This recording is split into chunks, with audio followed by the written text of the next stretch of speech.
आज की इस वीडियो में हम बात करने वाले हैं जो राइट इश्यूज आते हैं उसके बारे में। राइट इश्यूज क्या होते हैं और ये क्यों फिल किए जाते हैं, और इसमें यदि कोई मिस्टेक हो जाए तो उसे हम कैसे ठीक कर सकते हैं या नहीं कर सकते, इस विषय में हम जानेंगे। तो दोस्तों, पहली बात तो राइट इशू, कोई कंपनी जब नए शेयर्स अपने मार्केट में उतारती है उसे कहते हैं। यानी ये शेयर्स आप इसे खरीद सकते हैं और इसके लिए अप्लाई करना पड़ता है, और जब आप अप्लाई करते हैं तो आपको अगर राइट इशू मिल जाता है, ये बिल्कुल आईपीओ की तरह ही होता है।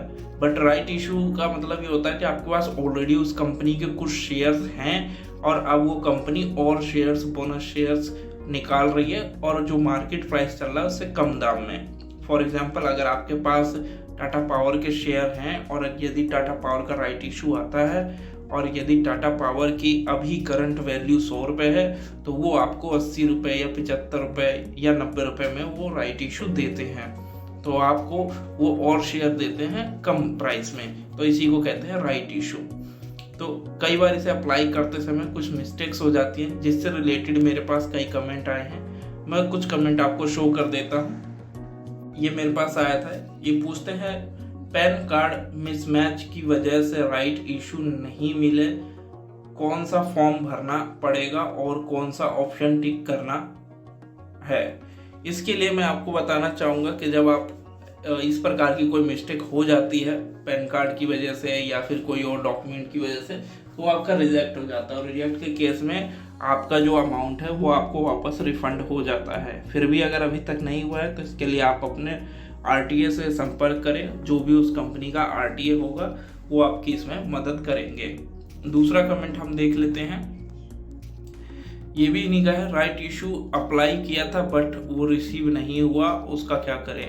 वो इसी वजह से नहीं रिसीव हुआ होगा क्योंकि आपका पैन कार्ड मिसमैच रहा होगा, जिस वजह से दिक्कत आई है। तो आप अपने रजिस्ट्रार को कांटेक्ट करें, वो इस विषय में आपकी पूरी मदद करेंगे। और जब आपको राइट इशू नहीं रिसीव होता है तो उस केस में आपको अमाउंट रिफंड हो जाता है।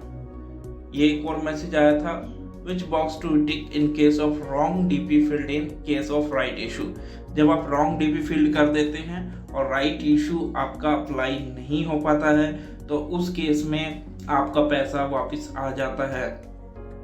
और अगर फिर भी कोई इशू है तो आप एक बार रजिस्ट्रार से यानी आरटीए से संपर्क करें, वो आपको इस विषय में बेहतर जानकारी देंगे, क्योंकि उनके पास उनका पूरा पोर्टल होता है जिसमें वो हर चीज़ देख सकते हैं और कहाँ से क्या मॉडिफाई हो सकता है ये वो चेक करके बता सकते हैं। और इसके लिए क्या कौन सा फॉर्म फिल करना पड़ेगा ये भी वही आपको बताएंगे। बट बहुत से केसेस में होता है कि अगर आपके जो गलत फिल हो गया है कुछ भी, तो वो आपका वापस आ जाता है अमाउंट। सो डोंट वरी, आप अपने रजिस्ट्रार को कांटेक्ट करें, वो आपको इस विषय में पूरी जानकारी दे देंगे।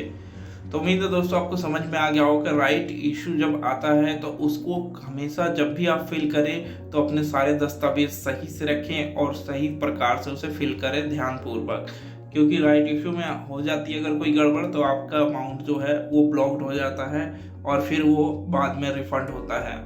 कई केसेस में तुरंत रिफंड हो जाता है, कई में विद इन वीक होता है और कई में आरटीए से संपर्क करना पड़ता है, रिक्वेस्ट डालनी पड़ती है, तब वापस होता है, बट पैसा वापस हो जाता है। तो आप निश्चिंत रहें और इसमें रजिस्ट्रार से एक बार संपर्क करें। तो इसी प्रकार की इन्फॉर्मेटिव वीडियो देखते रहने के लिए चैनल को सब्सक्राइब करें, बेल आइकन को प्रेस करें। मिलते हैं हम एक और नई वीडियो में एक और नई किसी ऐसे ही कमेंट या टॉपिक के साथ। तब तक के लिए धन्यवाद।